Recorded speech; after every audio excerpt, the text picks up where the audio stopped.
Good afternoon. Good morning, everyone.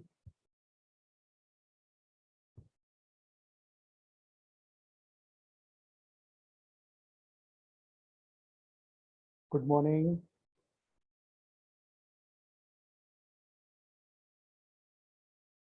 Ankit. Good morning sir.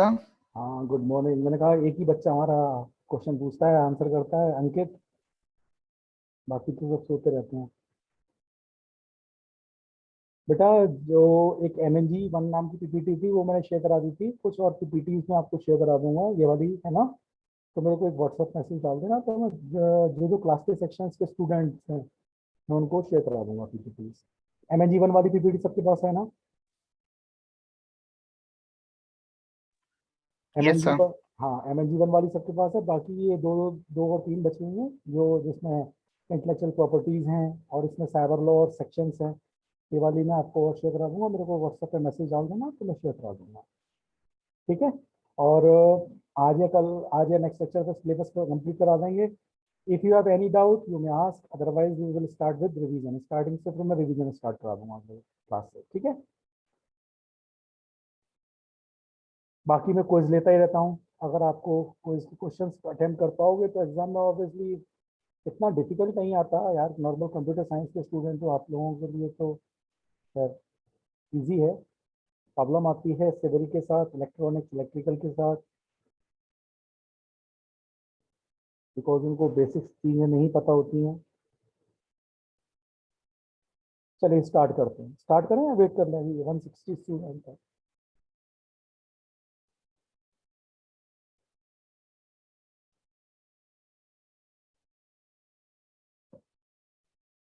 अंकित, पता होगा 14 मई तक क्लासेस हैं बेटा। Yes sir. 14 मई तक क्लासेस एक्सटेंड कर दी हैं।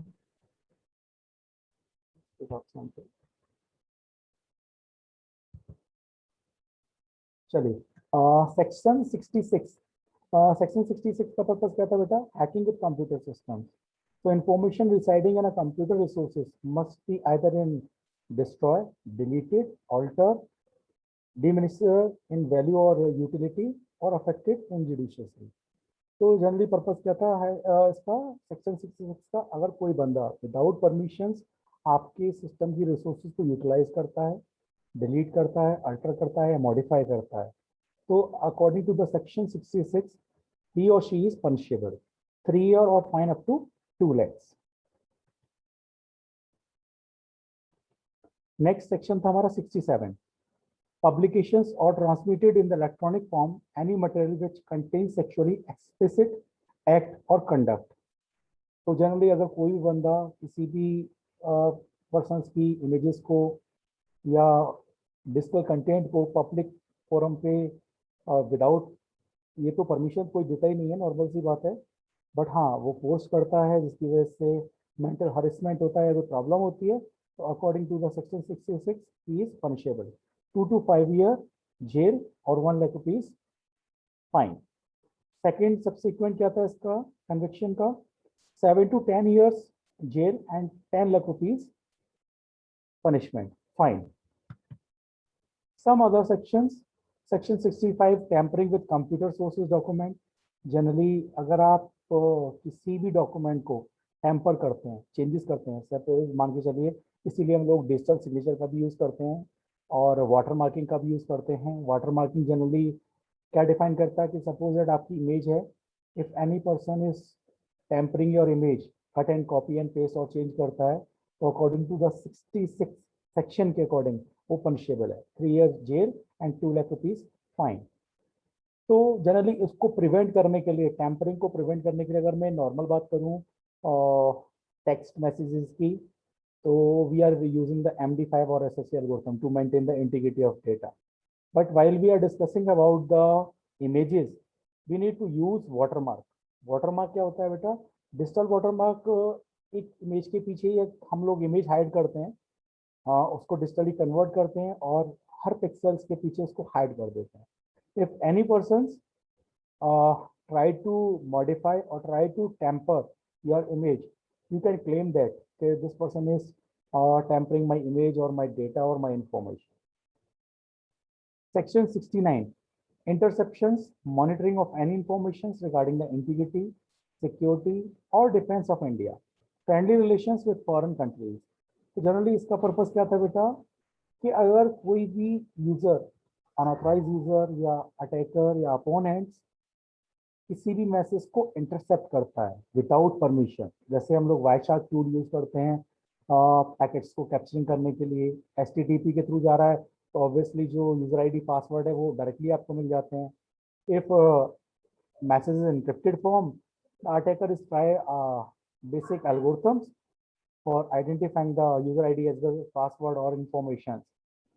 But second condition is monitoring of any information. If you are trying to access or you can say अगर आप किसी भी ऑर्गेनाइजेशन की वेबसाइट को स्कैन करते हो, उसके पोर्ट को स्कैन करते हो कि किन किन पोर्ट पर कौन कौन सी सर्विसेज अवेलेबल हैं, कौन कौन से पोर्ट्स डिसेबल हैं, तो ये भी आपको अलाउ नहीं है.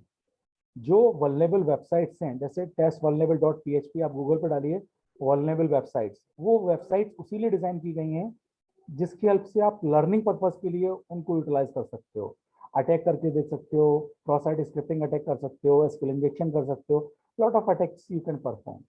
But without permissions, you are not allowed to scanning any authorized website. अगर आप उसको without permission मॉनिटर करते हो या फिर उसको स्कैनिंग करते हो तो according to the 69 you are punishable. 2 lakhs rupees fine or jail up to 5 years. Sections 502A, publishing, transmitting image of private area of a person without his or her consent.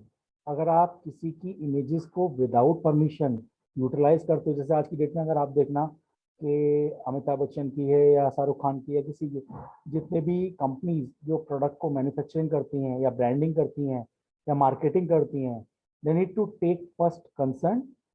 उसके बाद उनको पे करना पड़ता है बंदे को, उसके बाद ही वो उसकी इमेजेस को, पिक्चर्स को यूटिलाइज कर सकती हैं बिजनेस पर्पस के लिए. अगर नहीं करती हैं 2 years जेल और 2 lakhs rupees punishment. Section 419, cheating by any communicating device और कंप्यूटर रिसोर्सेज. अगर आप किसी भी बंदे का मोबाइल फोन या इलेक्ट्रॉनिक गैजेट्स यूज करते हो, उसकी इंफॉर्मेशन को यूटिलाइज करते हो, 419 सेक्शन के according 5 years jail, that is punishment. Section 417, identity theft. Identity theft मतलब आप किसी की आइडेंटिटी को यूटिलाइज करके किसी को परेशान करते हो या कोई अटैक परफॉर्म करते हो, that the section is 417A. Punishment क्या है? 2 years jail. Section 72, violation of the privacy policy. Violation of the privacy policy का पर्पस क्या है? कोई भी कॉन्फिडेंशियल इंफॉर्मेशन, कॉन्फिडेंशियल का मतलब क्या है? जो किसी ऑर्गेनाइजेशन के लिए या किसी बंदे के लिए कोई सीक्रेट इंफॉर्मेशन है, उसको अगर आप डिस्क्लोज करते हो, देन 5 lakh rupees फाइन. हाँ अंकित, कुछ पूछ रहे हो?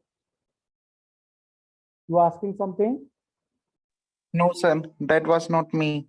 ओके ओके, अदर्स तो बात है. तो क्लियर है बेटा? एक चीज ध्यान रखना, एग्जाम में इन सेक्शन से बहुत सारे क्वेश्चंस आते हैं, तो इन सेक्शंस को ढंग से पढ़ लीजिएगा एक एक करके कि किस कौन सी चीज किस सेक्शन से रिलेटेड है, so that you can easily identify. क्योंकि एग्जाम मल्टीपल चॉइस क्वेश्चन नहीं आएंगे, 4 क्वेश्चंस होंगे, 1 क्वेश्चन है और 4 ऑप्शंस हैं, आपको एक आइडेंटिफाई करना है. ठीक है. आईटी एक्ट अमेंडमेंट 2008 में यह किया था. तो बताएगा आईटी एक्ट अमेंडमेंट 2008 क्या था? Anyone?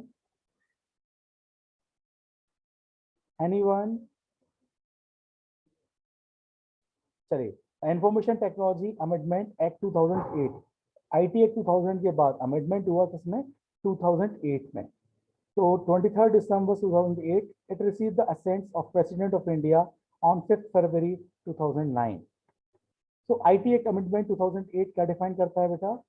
This is a new version of IT Act 2000, provide the additional focus on information security. किसको फोकस करता है? इंफॉर्मेशन सिक्योरिटी को.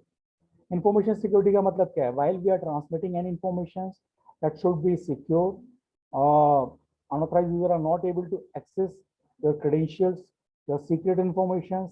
If any persons without permissions utilizing your informations, privacy disclosed, or they are not maintaining the integrity, or they are trying to modify or contain, that's the amendment in 2008.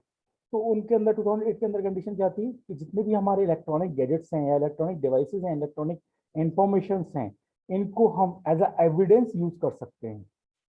पहले क्या था 2000 में, electronic gadgets और जो information होती थी उसको as a evidence count नहीं किया जाता था। 2008 में अमेंडमेंट हुआ कि इन सारी चीजों को, इलेक्ट्रॉनिक डॉक्यूमेंट्स को हम लोग एज अ एविडेंस यूज कर सकते हैं।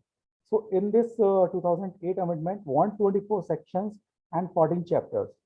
Schedule 1 as well as 2 has been replaced, and Schedule 3 as well as 4 are deleted. Silent features, digital signatures has been replaced with electronic signature. Digital signature किससे replace हुआ बेटा?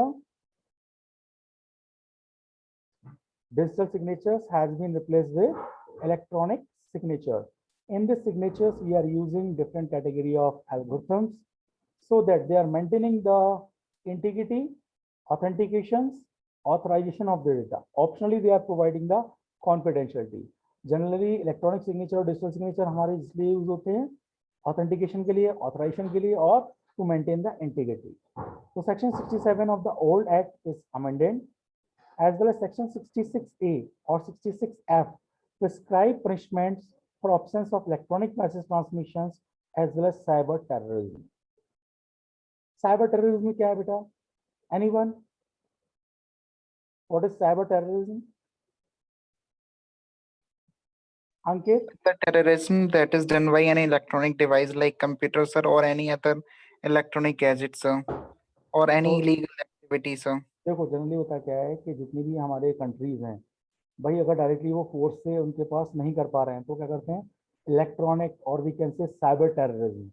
इसका purpose क्या होता है? आपने एक बहुत अभी कुछ टाइम पहले सुना होगा कि बॉम्बे की ग्रिड को फेल कर दिया था, Yes, sir. है ना? तो वो क्या है? Cyber terrorism. मतलब बाहर से कोई बंदा अगर आपके सर्वर्स को, आपके रिसोर्सेज को हार्म करता है तो वो साइबर टेररिज्म होता है। इसकी हेल्प से होता है कि पूरा का पूरा आपका जो इंडस्ट्रियल पावर सप्लाई जा रही है, ग्रिड फेल हो गई तो वो सारा का सारा बंद हो जाएगा। हॉस्पिटल्स हैं जो बड़े बड़े, जिनकी हेल्प से हम डेटा को ट्रांसमिट करते हैं, पल्स रेट को ट्रांसमिट करते हैं, if they are compromised, obviously our doctors, they are not give the proper guidance to the patient. भाई नॉर्मल सी बात है, टेलीमेडिसिन किसके ऊपर बेस्ड है? पूरा का पूरा नेटवर्क के ऊपर बेस्ड है। अगर इसके अंदर ही इन बिटवीन कोई भी बंदा चेंजेस करता है तो अगेन क्या है? वो साइबर टेररिज्म है। फेसबुक, ऑर्कुट और जितनी भी ड्रग पार्टीज होती हैं, again the category of cyber terrorism. कोई बंदा बाहर बैठा हुआ है और बाहर से बैठे बैठे वो आपके सर्वर्स को, आपकी इंफॉर्मेशंस को, आपकी नॉर्मल वर्किंग प्रोसेस को चेंज कर दे रहा है, that is a cyber terrorism. Clear? Clear है बेटा? Yes, sir. Amendment section 69 gives a power of to state. Section 69A and B grant power to the state to direct blocking of for public access of any information through any computer resources. तो उसका purpose क्या था बेटा? कि जो publicly information available है, that are allowed to access these information, but those information are not allowed to you or normal users, you are not allowed to access these content or information. जैसे आप देखिए, जितनी भी organisations की websites हैं, वो जितनी इंफॉर्मेशन आपको देना चाहती हैं उतनी इंफॉर्मेशन आपके पास अवेलेबल होगी। जैसे अगर आप किसी एजुकेशनल साइट्स को देखेंगे तो वहाँ के प्रोफेसर्स, वहाँ की रैंकिंग, वहाँ की email IDs, normal phone numbers, PNT numbers आपको अवेलेबल रहेंगे। बट इन डिटेल जो उनकी कॉन्फिडेंशियल और सीक्रेट इंफॉर्मेशन है वो कहीं भी डिस्क्लोज नहीं होती है। सेम एज पेप्सी है, कोको कोला इनकी वेबसाइट्स हैं, या आईबीएम है या माइक्रोसॉफ्ट है, किस तरीके के प्रोडक्ट बना रही हैं ये क्लियर है, लेकिन ज़रूरी नहीं है वो ये डिस्क्लोज करें कि हमारा किस कंपनी के साथ टाई अप है, किस तरीके के प्रोजेक्ट को हम लोग उनसे ले रहे हैं, कितना पैसा वो हमें पे कर रहे हैं, ये सारी सारी इंफॉर्मेशन वो डिस्क्लोज नहीं करते हैं। देखा है आपने कभी कि इन्फोसिस को पता हो या इन्फोसिस अपनी वेबसाइट पे शो कर रखा होगा कि पर डे मैं डेवलपर को इतना पे करता हूँ, क्यों? क्योंकि मैं इस प्रोडक्ट के थ्रू इतना पैसा वेंडर से या कस्टमर से लेता हूँ। कहीं देखा है आपने? No, sir. तो उसका पर्पस क्या है कि केवल उतनी इंफॉर्मेशन जो पब्लिकली अवेलेबल है, इसीलिए हम लोग कहते हैं कि जो हमारा एजुकेशनल सेक्टर है that is wide open for public use, but government agency और financial institutions are close loop. मतलब इनकी जो इंफॉर्मेशन है वो क्लोज लूप में काम करती है, प्राइवेट इंटरनेट में काम करती है, उसको अलाउ नहीं है किसी भी अदर यूजर्स को उस कॉन्फिडेंशियल और सीक्रेट इंफॉर्मेशन को रिट्रीव करना। Clear? Yes, sir. SOPA and PIPA, United States America, have a many rules to regulate internet contents. Currently, he is working on. SOPA, Stop Online Piracy, is a United States bill to expand the ability to fight online trafficking in the copyrighted and intellectual property. तो सोपा के अंदर क्या हुआ बेटा, इन्होंने United state में एक bill pass किया जिसके अंदर कंडीशंस क्या है, इंटेलेक्चुअल प्रॉपर्टी। इंटेलेक्चुअल प्रॉपर्टी क्या है हमारी? What is intellectual property? Anyone? What is intellectual property? Sir, which is related to intelligence of any person, sir. जो हमारा ओन क्रिएशन है, जो हमने Yes, ओन sir. डेवलप किया है, ठीक है, उसको हम लोग इंटेलेक्चुअल प्रॉपर्टी कहते हैं। जैसे मैंने कोई एल्गोरिथम प्रपोज की, आज भी देखो आप लोग, हम लोग वही पुरानी 20 साल जो मैं बताता हूँ 2006 में 2005 में हम लोगों ने जो एल्गोरिथम्स पढ़ी थी, चाहे डेटा स्ट्रक्चर से रिलेटेड हो चाहे सिक्योरिटी से रिलेटेड हो, same algorithms today's time we और अगेन वही स्टडी हम लोग कर रहे हैं। क्या नई एल्गोरिथम प्रपोज नहीं होती या कोई करता नहीं है? कंडीशंस क्या है बेटा? साइबर सिक्योरिटी की अगर हम लोग बात करें या अगर हम इंफॉर्मेशन सिक्योरिटी की बात करें, तो कोई भी एल्गोरिथम जब प्रपोज करते हैं तो दो चीजें होती हैं उसके अंदर। कि मैंने आपसे एक स्टार्टिंग में क्वेश्चन पूछा था, why we are performing XOR operation. XOR operation जो परफॉर्म करते हैं कोई बताएगा मेरे को? In security we are performing XOR operation, we are not performing and और नॉट। एक्सॉर ही क्यों करते हैं? एनीवन?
सॉरी बेटा, ड्यू टू नेटवर्क इशू।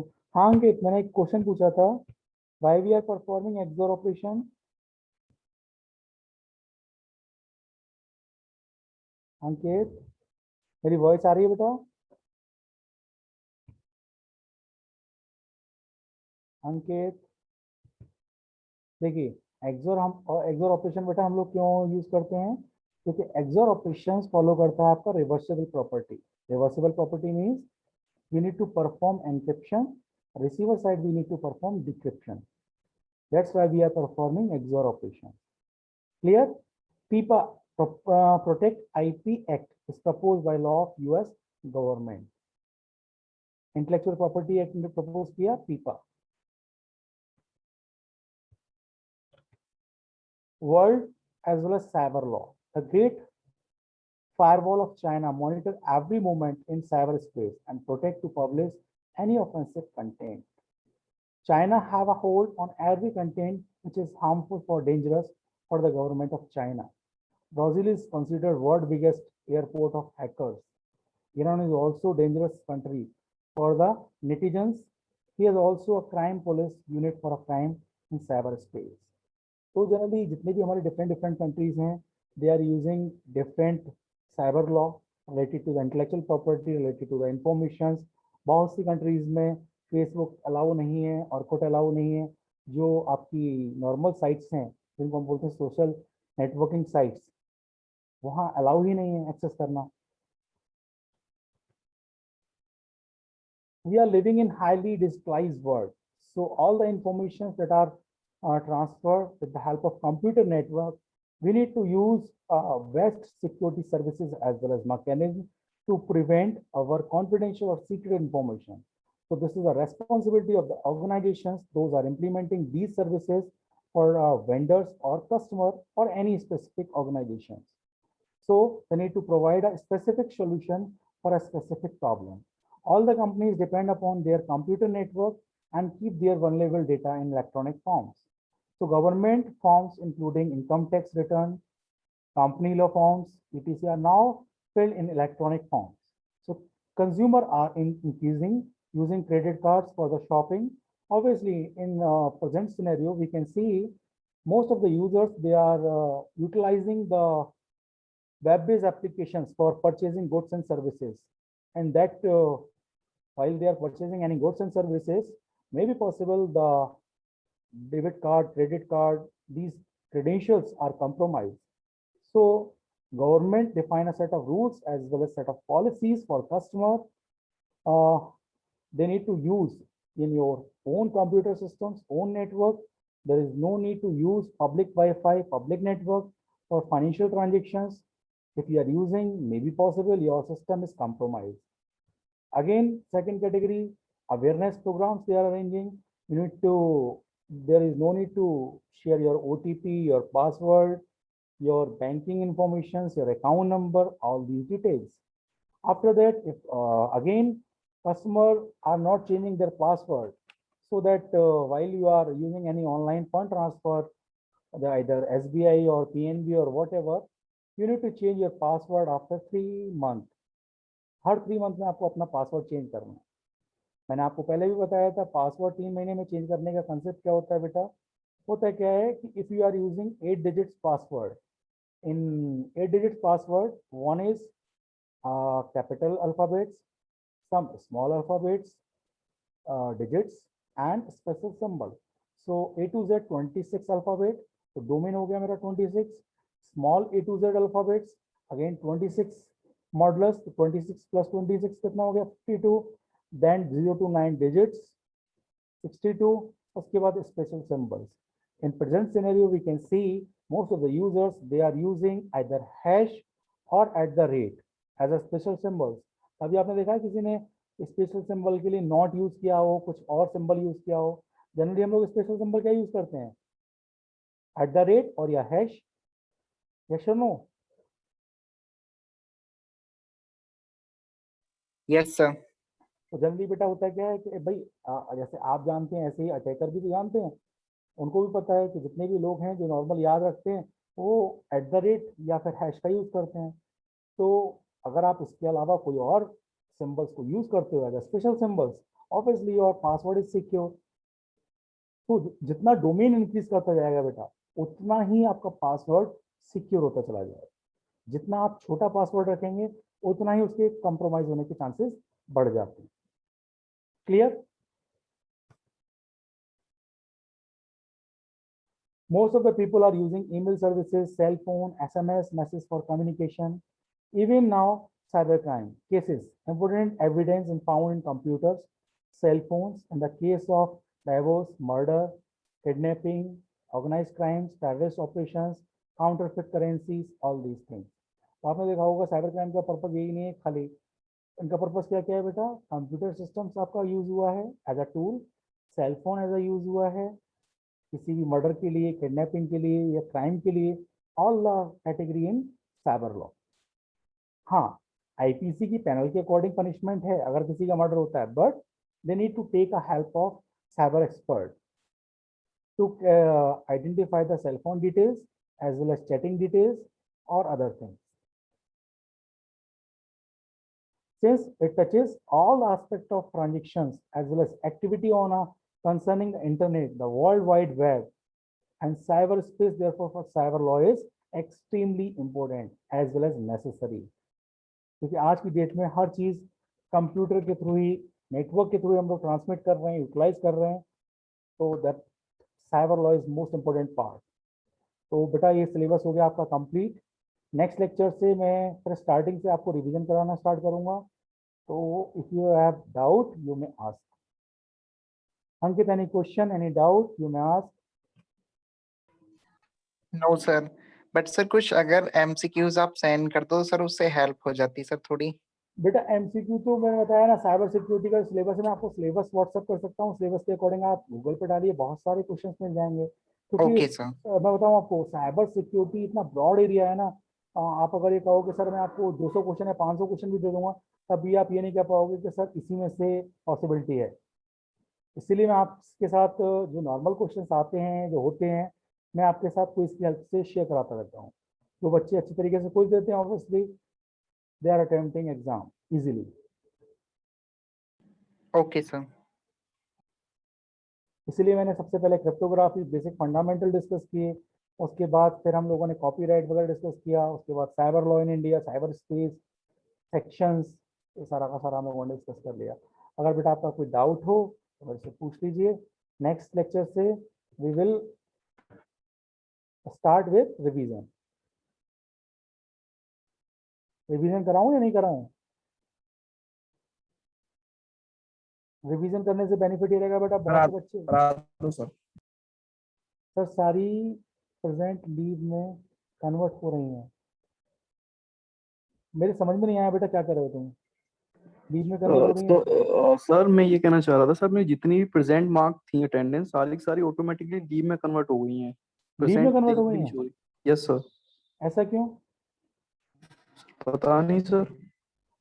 एक बार एक काम करो बेटा, मनोज बंसल का नंबर हो या अंशी सर का नंबर हो तो उनसे बात करना। Okay sir. क्योंकि भाई लीव का तो कंडीशन ये है ना, या तो तुमने, ऐसा तो नहीं कभी तुमने, एक कंडीशन हो सकती है बेटा कि आपने बहुत पहले लीव अप्लाई की हो और उस लीव में आपने डेट डाल दी हो, और 25 मार्च से लेके या 22 मार्च से लेके और मई तक की। क्योंकि लास्ट ईयर एक ऐसा केस हुआ था, एक बच्चे ने लीव डाली, एडवाइजर ने वेरीफाई नहीं किया और उसने अप्रूव कर दी। प्रोग्राम कोऑर्डिनेटर ने भी वेरीफाई नहीं किया और उन्होंने भी अप्रूव कर दी। तो वो बच्चा क्लास तो अटेंड करता था, बट सर उसकी सर ओनली साइबर सिक्योरिटी के साथ ही ऐसा हो रहा है और किसी सब्जेक्ट में नहीं हो रहा, सिर्फ इसी सब्जेक्ट में हो रहा है। इसी हो रहा है। तो फिर यस यार सर। तो फिर देख लेना। क्योंकि मैं बता रहा हूँ, लास्ट ईयर का मेरे को याद है, एक बच्चे ने ऐसे ही किया था, तो उसकी 1 महीने तक लीव ऑटोमेटिक वो प्रेजेंट होता था, क्लास में प्रेजेंट लगती थी, बट वो लीव में कन्वर्ट हो जाती थी। तो फिर मैंने रीजन देखा क्या होना चाहिए, क्या था। तो देखा तो जो उसने लीव एडवाइजर ने अप्रूव कर रखी थी, बच्चे ने लीव अपलोड की, तो उसने पर्टिकुलर डेट से लेके और आगे 2 महीने तक की लीव अप्रूव कर रखी थी। तो जितनी भी क्लासेस अटेंड करता था वो सारी लीव में कन्वर्ट होती चली जाती थी। एक बार चाहो तो अंशी सर से या मनोज बंसल सर से बात कर लेना।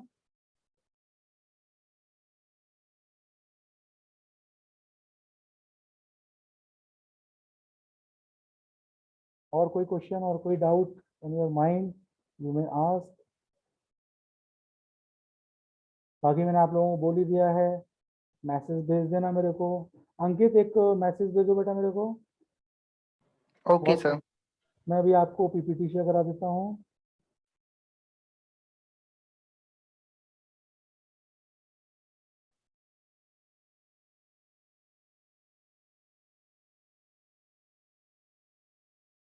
जिन लोगों को बेटा एमएनजी पीपीटी, एमएनजी की फर्स्ट पीपीटी जो थी, इसमें आपकी क्रिप्टोग्राफी है और इलेक्ट्रॉनिक पेमेंट सिस्टम्स है और वो सारा का सारा था, वो आपके सबके पास अवेलेबल है या नहीं है बता दो। जिसके पास नहीं हो वो मेरे को बता दीजिएगा, मैं आपको ट्रांसमिट कर दूंगा। अंकित आप ही ने मैसेज किया ना मेरे को बेटा? सर गुड आफ्टरनून लिखने के बाद जो हुआ है सर मैसेज, वो मैंने किया है सर। अच्छा, गुड आफ्टरनून के बाद सर किया है मैंने तो भी मैसेज किया था आपको अभी जस्ट। क्या नाम है बेटा? सर आशना खंडेलवाल। ओके, आपने मेरे को केवल सर पीपीटी शेयर कर दीजिए ये भेजा है ना? हाँ जी सर। तो एमएनजी 1 की तो बेटा पीपीटी मैंने आप लोगों को शेयर करा दी थी। बाकी जो हाँ जी। पीपीटी हैं वो मैं और शेयर करा देता हूँ आपको। सिलेबस भी मैं आपको शेयर करा देता हूँ, तो उसके हिसाब से पढ़ना स्टार्ट करिए। अगली वीक से मैं रिवीजन स्टार्ट करा दूंगा।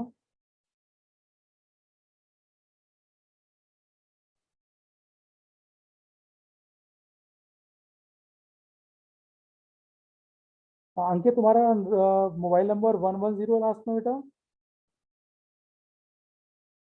अंकित सर मेरे वाले में 110 है। अच्छा सर आपकी आशना खंडेलवाल। लास्ट में 110 ठीक है बेटा। आप दोनों लोगों को मैंने व्हाट्सएप कर दिया है। सर हाँ बेटा हमें भी चाहिए थी। मेरे को व्हाट्सएप, लेकिन आप एक चीज ध्यान रखना बेटा, इनको मैं पीपीटी भेजता हूँ क्योंकि मेरे पास इतने नंबर मैंने ग्रुप पे भी अपलोड किए, लेकिन प्रॉब्लम ये आ रही थी वहां से बच्चे डाउनलोड नहीं कर पा रहे थे। तो आप अपने ग्रुप में जरूर शेयर करा देना। ओके सर, हम आपको मैसेज कर देते हैं नंबर। 110 बेटा आपके पास पहुंच गई। यस सर 4 फाइल्स हैं। 4 फाइल्स हैं और एक MNG1 की पीपीटी होगी, है ना? हाँ जी सर, वो तो पहले मिल गई थी। वो पहले मिल थैंक गई यू थी सर। ना? Thank you. चलो।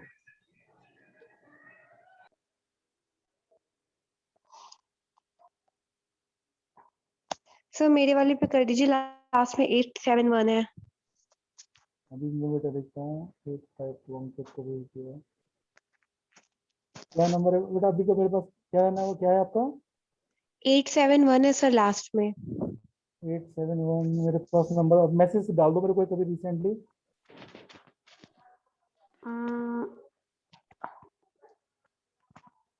वेट सर,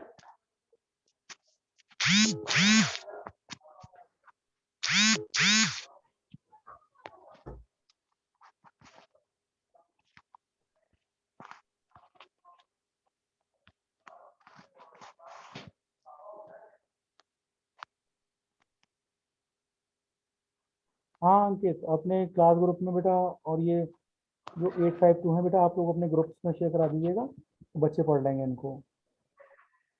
तो सेक्शन H वाले ग्रुप में सेंड कर दीजिए बेटा। सेक्शन H कौन सा सेक्शन है? 126। चलिए मैं फिर भेज दूंगा आप लोगों को, ठीक है? आज के लिए इतना काफी है, थैंक यू। सर हाँ बेटा सर अभी सेक्शन आई वाला बाकी है। तो मेरे को आप, मैंने कहा ना आपको व्हाट्सएप पे एक मैसेज डाल दो मेरे को बेटा, ओके सर।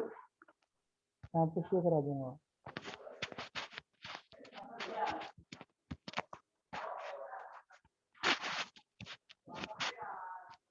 ओके अंकित आपने शेयर करा दिया अपने ग्रुप में, गुड।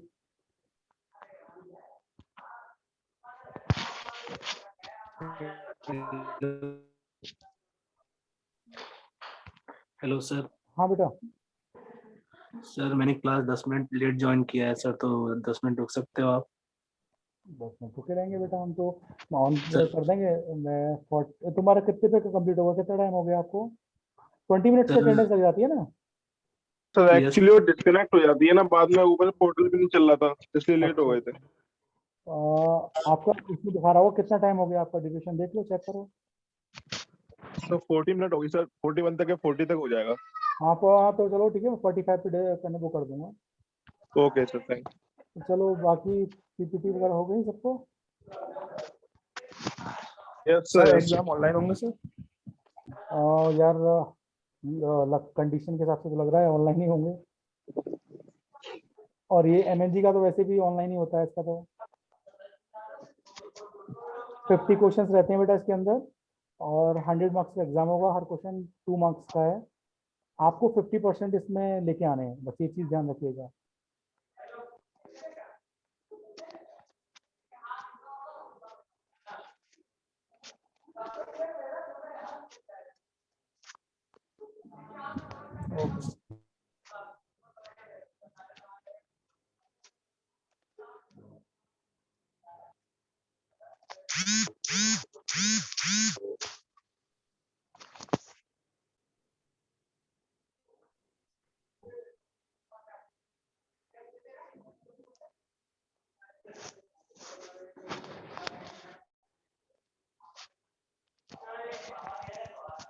चलिए मैं फिर बेटा 45 पे क्लोज कर दूंगा क्लास को, ठीक है?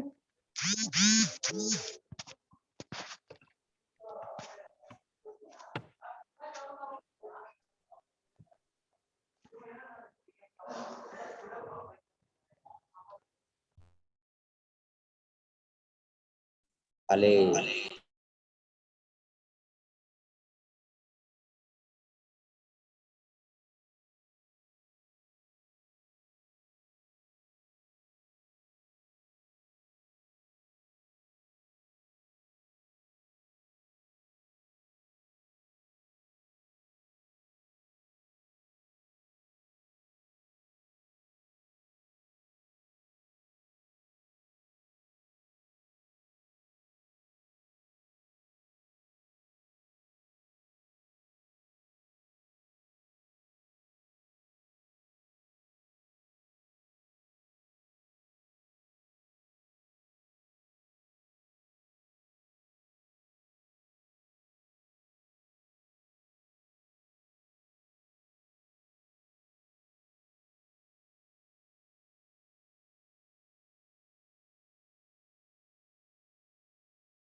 मेरे को मैं पहले चेक करता हूँ कोई कोई हॉस्टल आ गया ना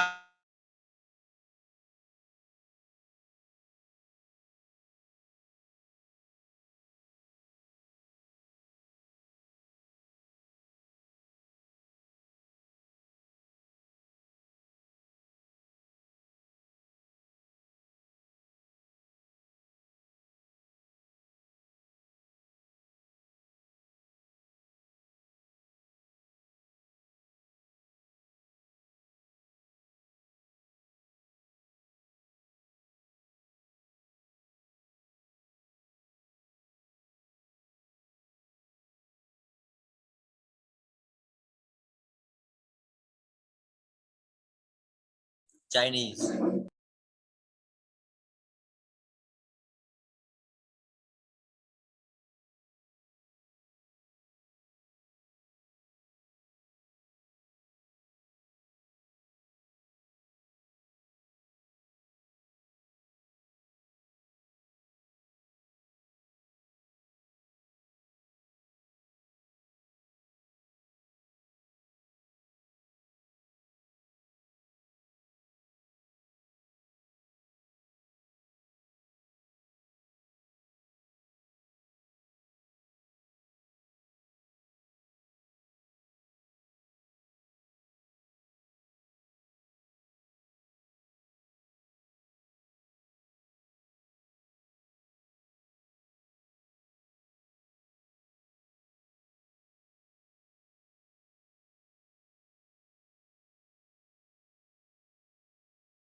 Okay, beta, I am ending the meeting. Thank you.